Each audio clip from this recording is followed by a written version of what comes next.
Hello friends, आज हम लोग काइनेमेटिक्स शुरू करेंगे।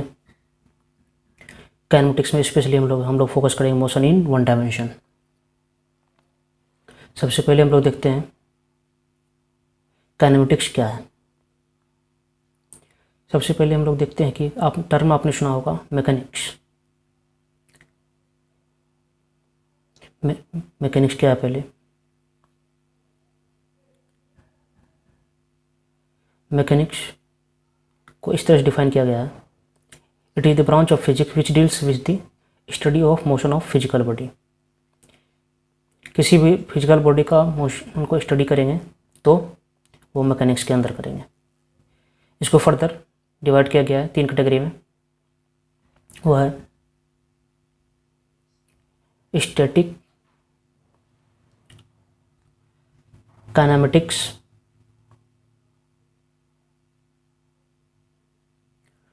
और एक है डायनामिक्स।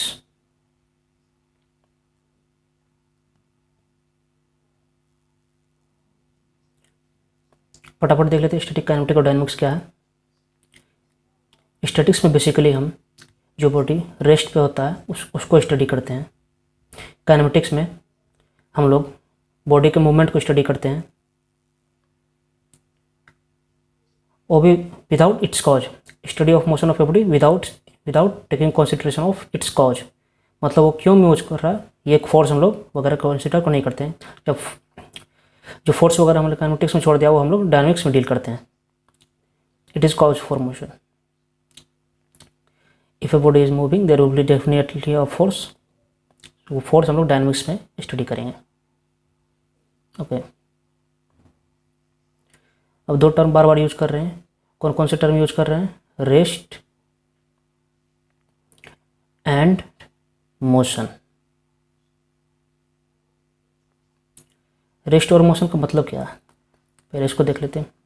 बेसिकली आप लोग तो जानते ही होंगे, डेफिनेशन देख लेते हैं। रेस्ट, कोई बॉडी है और ये अपना पोजीशन सराउंडिंग के रिस्पेक्ट में चेंज नहीं कर रहा है। रेस्ट और मोशन रिलेटिव टर्म है। रेस्ट जो है अपना पोजीशन सराउंडिंग के रिस्पेक्ट में चेंज नहीं करता है। जैसे कि आप किसी क्लासरूम में बैठे हुए हैं, तो आप जो होंगे रेस्ट पे होंगे with respect to other student, या फिर ब्लैक बोर्ड जो लटका हुआ है वो आपके रिस्पेक्ट में रेस्ट पे हो गया। ये रिलेटिव टर्म है, ये बताना पड़ेगा कि आपका सराउंडिंग कौन सा है। उसी तरह कोई ट्रेन बैठा हुआ है, ट्रेन में दूसरा पैसेंजर बैठा हुआ है, तो दूसरा पैसेंजर पहले पैसेंजर के रिस्पेक्ट में रेस्ट पे है। वही ट्रेन का पैसेंजर जो बाहर के प्लेटफॉर्म पे है उसके रिस्पेक्ट में मोशन में है। तो रेस्ट और मोशन रिलेटिव टर्म है। उसी तरह मोशन जो है अपना पोजीशन चेंज करेगा। Rest do not change position, और मोशन क्या हो गया? Change its position. दोनों with respect to surrounding. Same इसमें भी with respect to surrounding.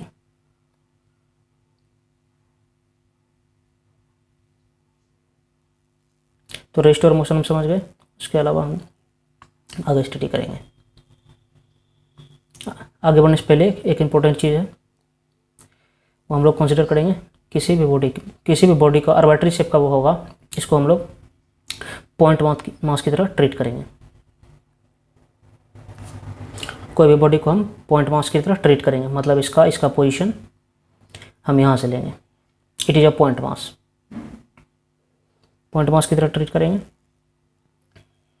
Point mass की तरह ट्रीट करने के लिए हमारे पास एक कंडीशन होना चाहिए। बॉडी का जो मोशन होगा, मूवमेंट होगा, वो इसकी साइड के रिस्पेक्ट में कंसिडरेबली, इसके साइज के रिस्पेक्ट में काफ़ी बड़ा होना चाहिए। तभी हम इसको पॉइंट मास की तरह ट्रीट कर पाएंगे। और कुछ टर्म है जो हम लोग जानेंगे, जैसे कि एक टर्म है पोजीशन। किसी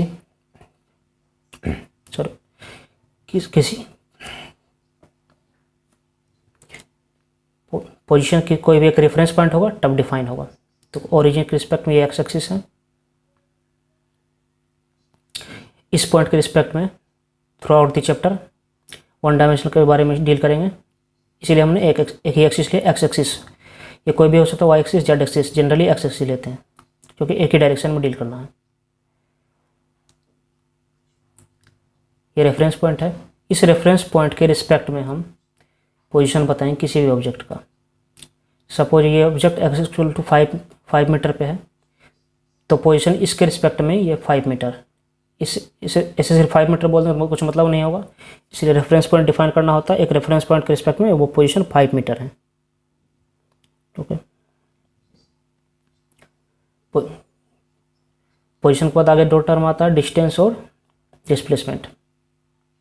distance, actual path travel,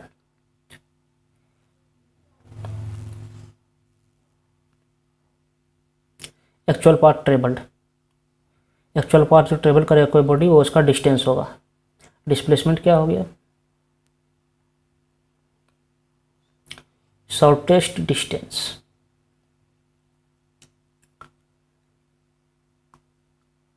between initial and final point.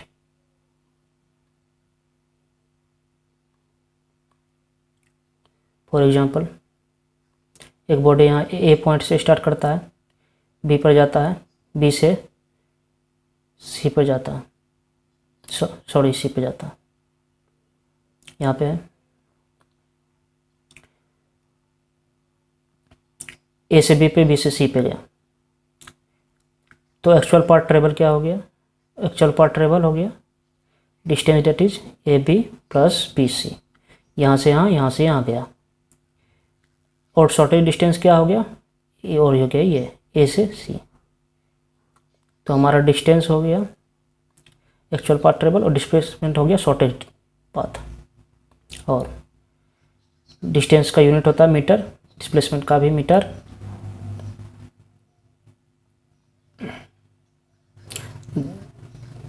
दोनों लेंथ है, दोनों का डेली डायमेंशन जो हो जाएगा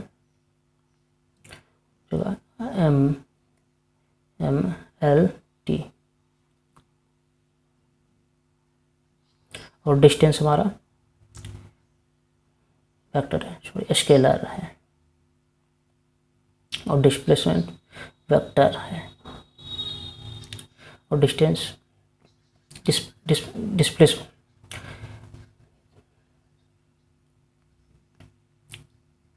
एग्जाम्पल देख लेते हैं। सपोज ये एक बॉडी है, वो सेमी सर्कुलर पाथ है,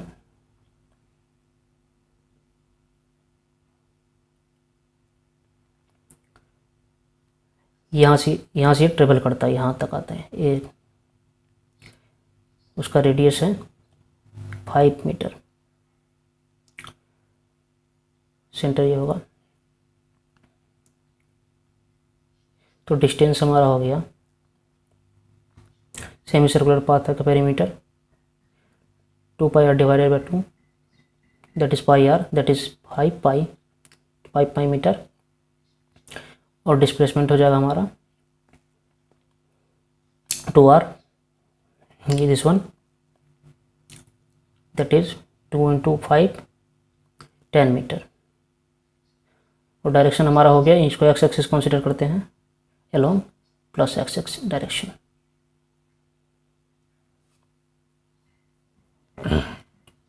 अब एक टर्म आता है स्पीड और दूसरा टर्म आता है वेलोसिटी। दोनों में क्या डिफरेंस है, हमने पहले देखा डिस्टेंस और डिस्प्लेसमेंट। और एक चीज़ यहाँ जाना जरूरी है, डिस्टेंस जो है ये बॉडी मूव कर रहा है तो जीरो कभी नहीं होगा। Distance can never be zero, it is in motion.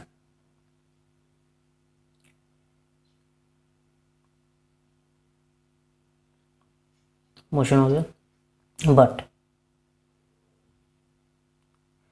Displacement can be 0। तो वापस इस पॉइंट से स्टार्ट हुआ, घूम के सपोज इस पॉइंट पर आ गया, तो पार्ट ट्रेवल किया, ये डिस्टेंस तो होगा, डिस्प्लेसमेंट शॉर्टेज डिस्टेंस, इनिशियल और फाइनल नथिंग, तो दैट इज 0, तो displacement can be 0। Speed,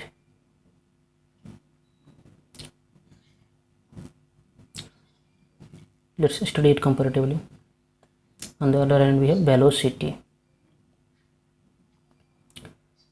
Speed is distance divided by time. Displacement divided by time.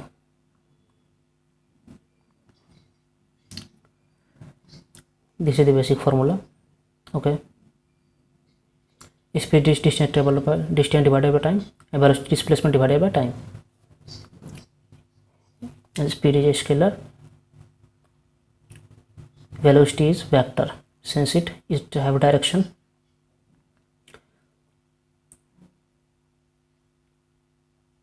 So speed is always positive since it depends on distance.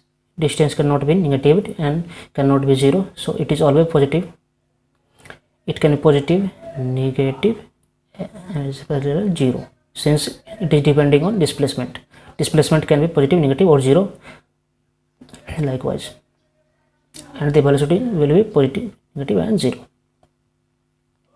Okay.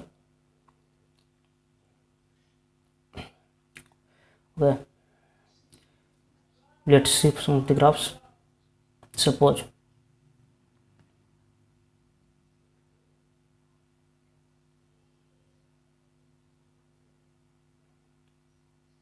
this is t axis, this is an x, it is in meter, it is in second. Suppose there is a line, एक line है जो कि x axis के parallel है. There is a line which is parallel to horizontal axis, which is here time axis. What does it represents? क्या दिखाता है ये दिखाता है position of a body. Suppose this is time t1, say this is time t2. This is graph represent position of a body is not changing with respect to time at point t1. The position is this one, something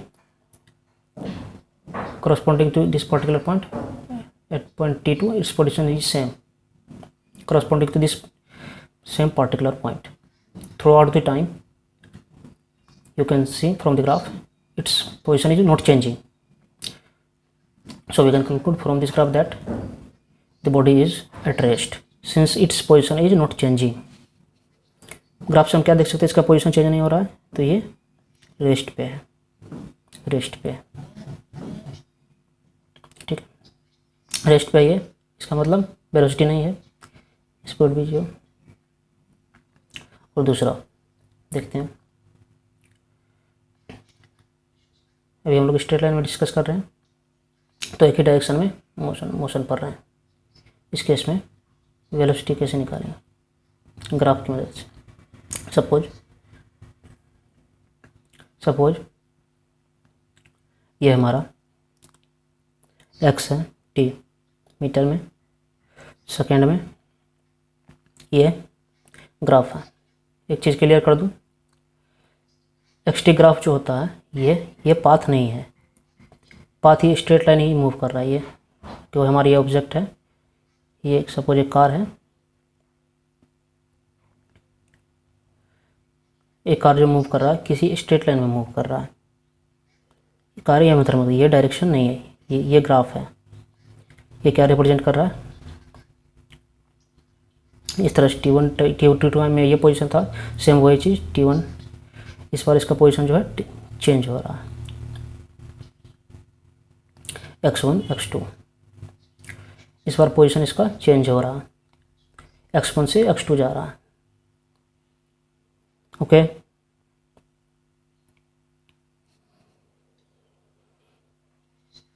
इसको फिर से बना लेते हैं। कुछ इस तरह से था, सॉरी ये ओरिजिन था हमारा, ये T1, ये T2, ये x1, ये x2, ये x axis, time axis, T1 time पे position x1, T2 time position x2। तो इस केस में वेलोसिटी कैसे लिख सकते हैं, x2 minus x1 final position minus initial position divided by T2 minus T1 time minus T1। x1 position से लेकर x2 पोजीशन पे कितना टाइम लगा, तो T2 माइनस T1 तो डिस्प्लेसमेंट डिवाइडेड बाय टाइम कर दिए तो वेलोसिटी आ गया। और मैथमेटिक्स हम जानते हैं इस चीज़ का स्लोप जो होता है इस ग्राफ का वो भी x2 minus x1 by T2 minus T1। तो हम कंक्लूड कर सकते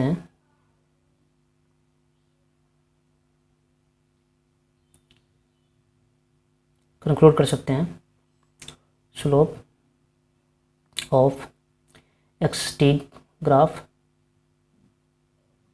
गिव्स वेलोसिटी।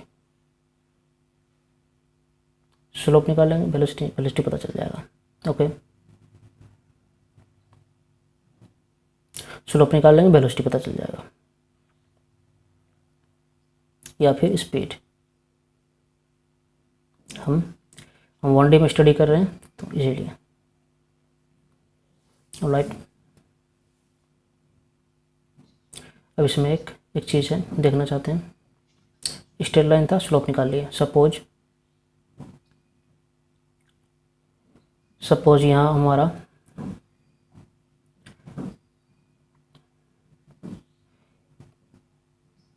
फिर से वही एक्स टी ग्राफ है, इस बार ये कर्व है, स्ट्रेट नहीं है। तो हमारा T1 टाइम, सपोज ये T2 टाइम, सपोज ये T3 टाइम, हर करस्पॉन्डिंग हमारे पास पोजीशन है। हम ग्राफ प्लॉट कर लिए। इस बार हमने इसका वेलोसिटी निकालना है। तो हर पॉइंट पे हम लोग देख रहे हैं कि स्लोप चेंज हो रहा है, तो चूँकि स्लोप ही वेलोसिटी, स्लोप किसी ग्राफ का निकालना है। जैसे इस ग्राफ का निकालना है dx बाई dt कर सकते हैं मैथमेटिक्स से। इसके रिस्पेक्ट में डिफ्रेंशिएट कर देंगे तो हम टी उस पार्टिकुलर टाइम पे वैल्यू पुट कर देंगे तो हमें स्लोप मिल जाएगा। तो स्लोप ही जो है वेलोसिटी है या स्पीड है। तो किसी पार्टिकुलर टाइम पे टेंजेंट जो है वो टेंजेंट खींच के उसका स्लोप निकाल सकते हैं, या फिर डिफ्रेंशिएट करके इक्वेशन की मदद से स्लोप निकाल सकते हैं। तो T1 टाइम पे कुछ जो भी इसका वेलोसिटी ऑब्वियसली T2 टाइम पे, T3 टाइम पे अलग अलग रहा होगा। तो ऐसे केस में इंस्टेंटेनियस वेलोसिटी डिफाइंड है। Instantaneous velocity is that velocity which is defined as at any particular instant. T1 time पे इसी इंस्टेंट पे, T2 टाइम पे इसी इंस्टेंट पे इंस्टेंटेनियस वेलोसिटी। ओके, अब अगला टर्म आता है एवरेज वेलोसिटी। एवरेज वेलोसिटी जो पिछले वाले केस में देखे थे, इस केस में इंस्टेंटेनियस वेलोसिटी जो है T1 टाइम पे जो वेलोसिटी, T2 टाइम पे जो वेलोसिटी सेम वेलोसिटी है। तो हम दे सकते हैं इस, और जब यूनिफॉर्म मोशन होगा, जब वेलोसिटी कांस्टेंट होगा through out the motion, velocity constant होगा तो यूनिफॉर्म मोशन होगा तो हमारा इंस्टेंटेनियस वेलोसिटी और एवरेज वेलोसिटी सेम होता है। एवरेज वेलोसिटी यहाँ से यहाँ तक निकालेंगे, एक साथ निकालेंगे, या इंस्टेंटेनियस किसी एक पर्टिकुलर पॉइंट पर निकालेंगे, स्लोप सेम होगा तो वेलोसिटी सेम होगा।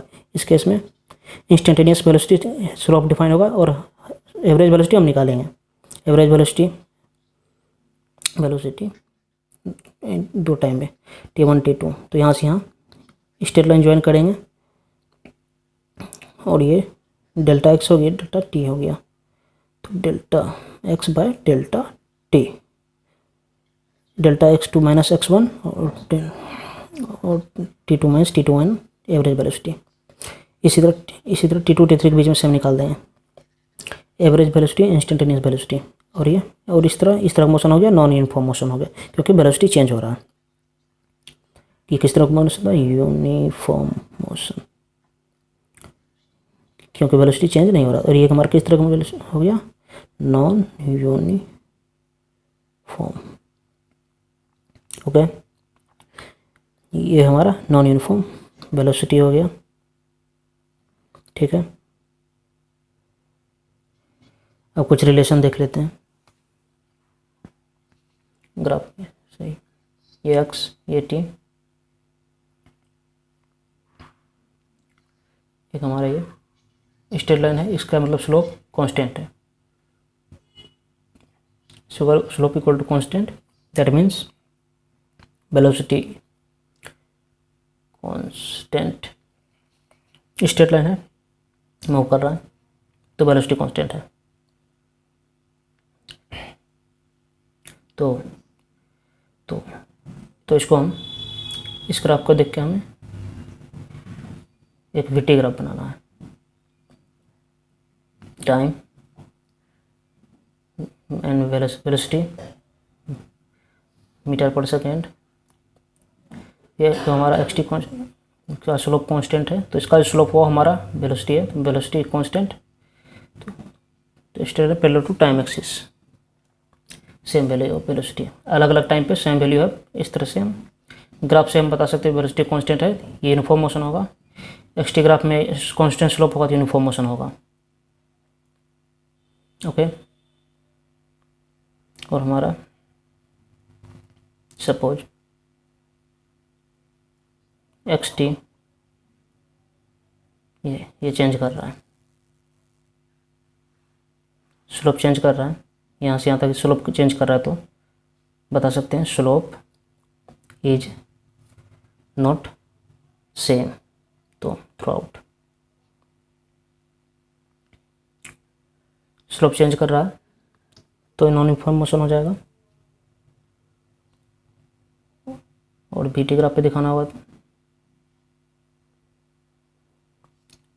तो इनिशियल स्लोप इसका सपोज कुछ भी होगा, और वेलोसिटी देख रहे स्लोप चेंज हो रहा है तो वेलोसिटी भी चेंज हो रहा है। सपोज ये 0 है, 0 से स्टार्ट हो रहा है और स्ट्रेट जाएगा, वेलोसिटी चेंज कर रहा है। यहीं से हमारा आगे एक टर्म डिफाइन होता है एक्सीलरेशन। एक टर्म एक्सीलरेशन किसको बोलते हैं, rate of change of velocity.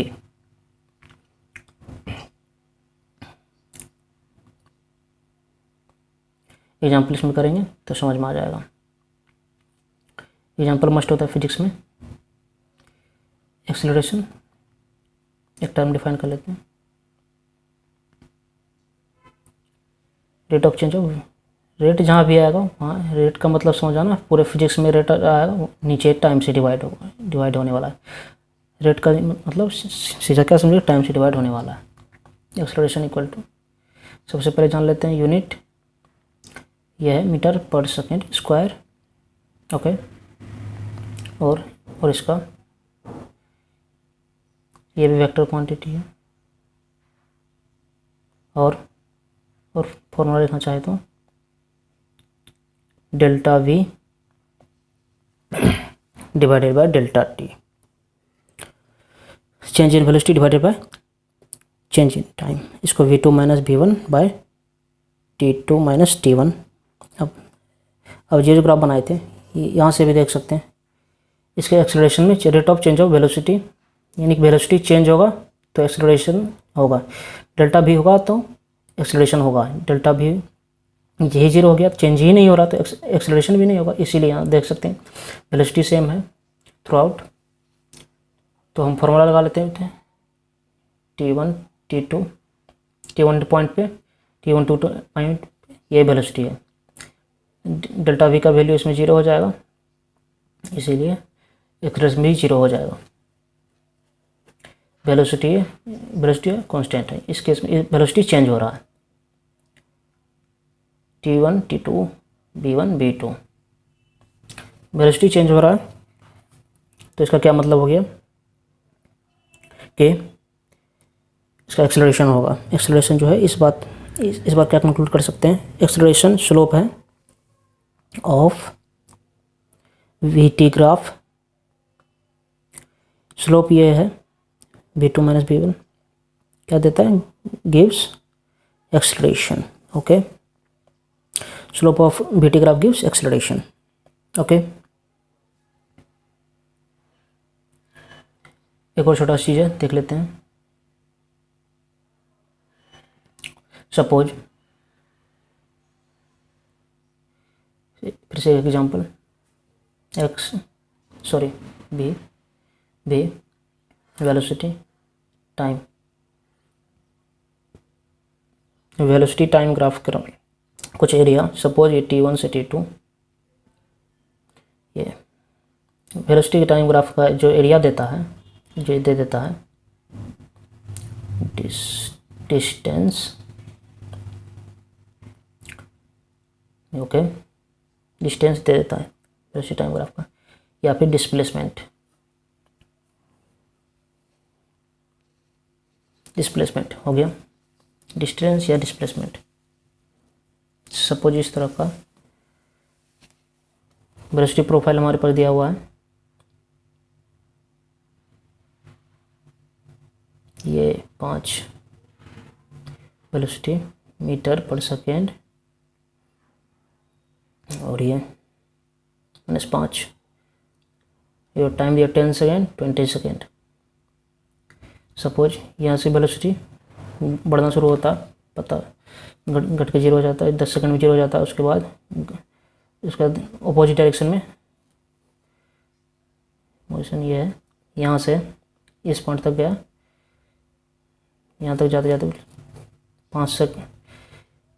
5 metre पर सेकंड हुआ, फिर इसका फर्दर और आगे गया, यहाँ वेलोसिटी इसका घट के 0 हो गया, यहाँ 0 से स्टार्ट हुआ 0 हो गया मीटर पर सेकंड, फिर से वापस रिटर्न हो रहा है, ये वापस रिटर्न, यहाँ के बाद नेगेटिव हो रहा है, फिर से बढ़ रहा है। ओके, इस तरह से बढ़ रहा था, यहाँ पे पहुँचते पहुँचते फिर से 5 हुआ, और वापस आते आते 0 हो गया। तो यहाँ पे इनिशियल टाइम 0 था, 10 सेकंड था, ये फिर यहाँ से 10 सेकंड 20 सेकंड में पहुँच गया वापस। तो ये टोटल मोशन रहा, इस तरह का मोशन रहा, और ये ग्राफ इस तरह का। तो इस केस में डिस्टेंस डिस्प्लेसमेंट या डिस्टेंस, तो डिस्टेंस ये एरिया, ये और ये एरिया, टोटल डिस्टेंस ये रहा। डिस्टेंस निकालने के लिए A1 A2, A1 जो है हमारा प्लस A2, तो इसको जोड़ देंगे मैग्नीट्यूड, डिस्टेंस आ जाएगा। और डिस्प्लेसमेंट के लिए हमारा A1 A2 obviously below horizontal axis है, तो नेगेटिव होगा, इसका मैग्नीट्यूड पॉजिटिव होगा। इस केस में सेम आ रहा है, तो 0 हो जाएगा। ओके, और इस केस में 1/2 into 10 base into height plus 1/2 into base height, obviously 10 height. तो हमारा आंसर हो गया 50, इस केस में 50 मीटर, जो एक्चुअली सेम मैग्नीट्यूड का है, 25 प्लस -25 0 मीटर। हम देख सकते हैं एरिया क्या दे दिया, area of A BT graph.